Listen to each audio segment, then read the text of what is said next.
Accordingly, I now direct, in furtherance of the principles enshrined in Article 10 of the Constitution based on new information provided by investigative agencies and partner nations, that the procuring agencies within the Ministry of Transport and the Ministry of Energy and Petroleum immediately cancel the ongoing procurement process for the JKIA expansion public-private partnership transaction, as well as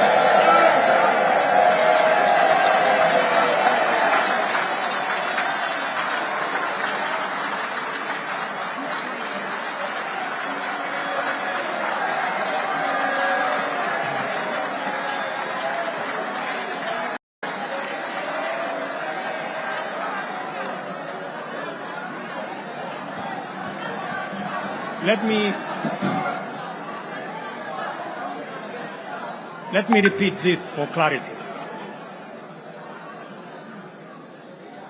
I have said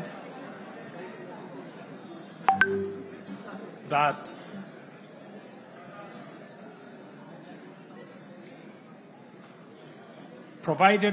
because of the information that has been provided to us by partner nations, I have directed agencies within the Ministry of Transport and the Ministry of Energy and Petroleum to immediately cancel the ongoing procurement process for JKI expansion public-private partnership transaction, as well as the recently concluded Ketrago transmission in public partnership procurement process.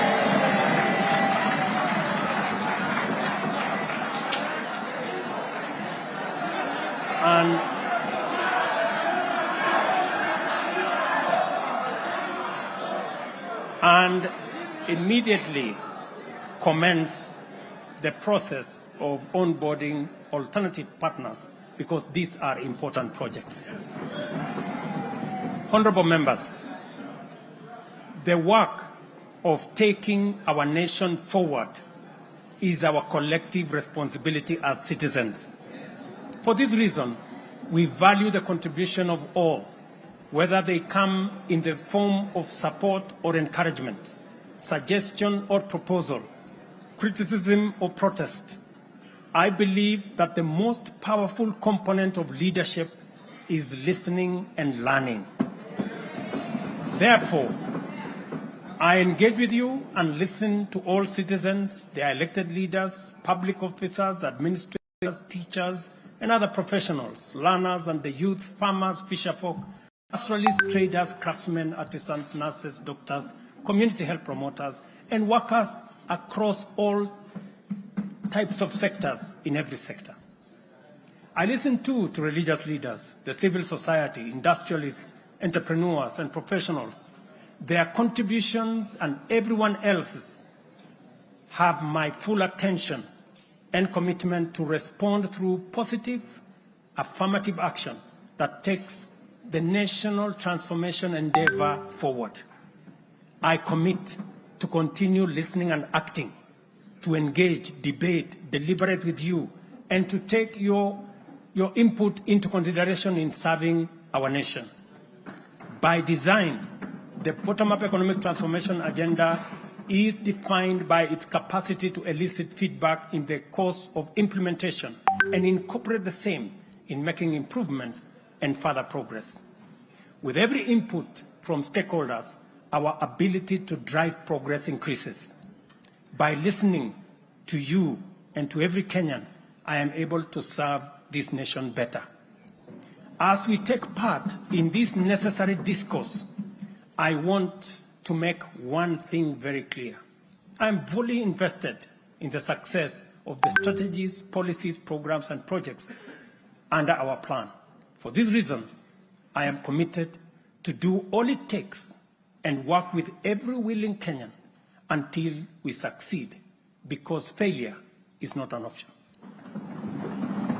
Given the challenges our nation has faced, it has become clear, honorable members, that overcoming these obstacles requires the collective energy, the collective wisdom, ideas, and goodwill of Kenyans of all political, cultural persuasions, religious beliefs, and walks of life.